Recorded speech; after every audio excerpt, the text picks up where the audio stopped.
Arden's half-hour television show for Channel 6, a local Boston station, was called Simplify This, which Arden privately knew was a ridiculous title because really nothing in life was simple.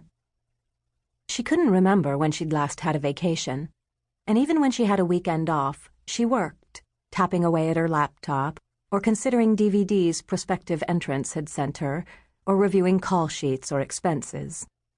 Even watching television was work, because she recorded and savagely studied competing shows, comparing theirs to hers, searching for what she was missing, what she could improve. Reading books and magazines, same thing. Even exercise was work for Arden, because she had to keep her 34-year-old body in shape for the merciless cameras that made everyone's butt look 10 inches wider and 10 pounds heavier. Same with having her nails and her hair done. She was fairly certain she worked when she slept.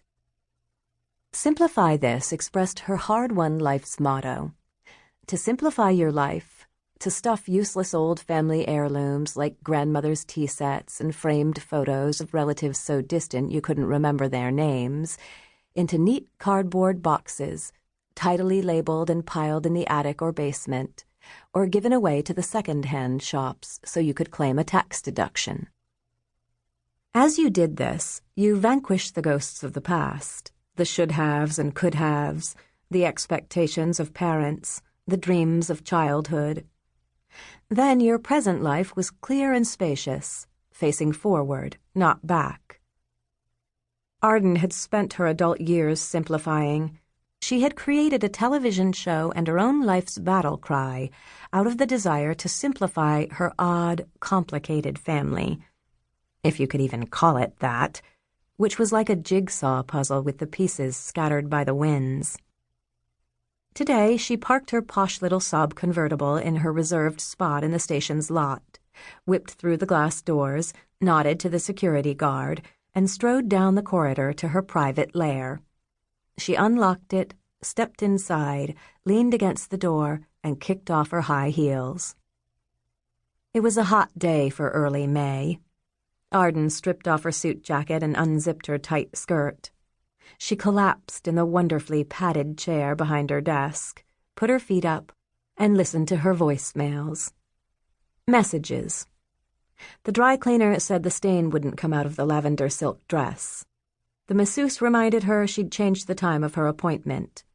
Marion Cleveland understood that all entries to Arden's wonderful show should be sent by mail with a DVD, but Marion was a close personal friend of Ernest Hilton, the program director of Channel 6, and so Marion thought Arden wouldn't mind Marion phoning directly because Marion's house would be perfect for Simplify This.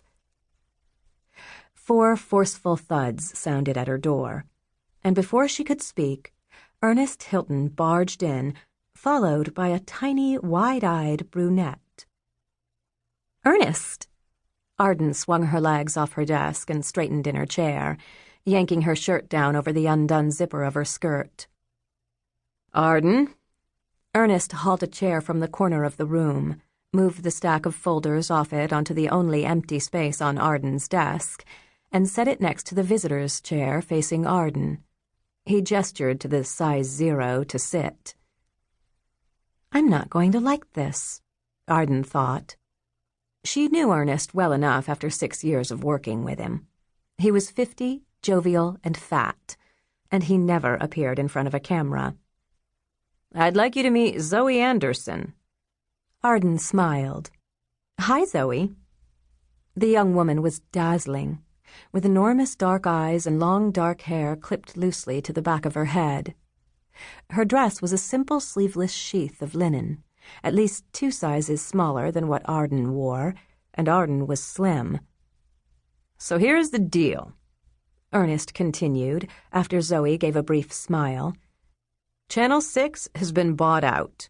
New management. Now, new show." He held up his hands and spread them in a banner. "Simplify This from A to Z. Get it? From Arden to Zoe." Arden's heart turned to ice. "What the numbers are telling us, see, Arden, is that we're not getting any of the younger demographic. You've captured the marrieds, the empty nesters, the first new homes in the suburbs, but no one under 30 watches ST. I wouldn't say no one, Arden objected. Time to move on any old who. Ernest slapped his hands on his mammoth thighs. Things get old fast. Gotta change.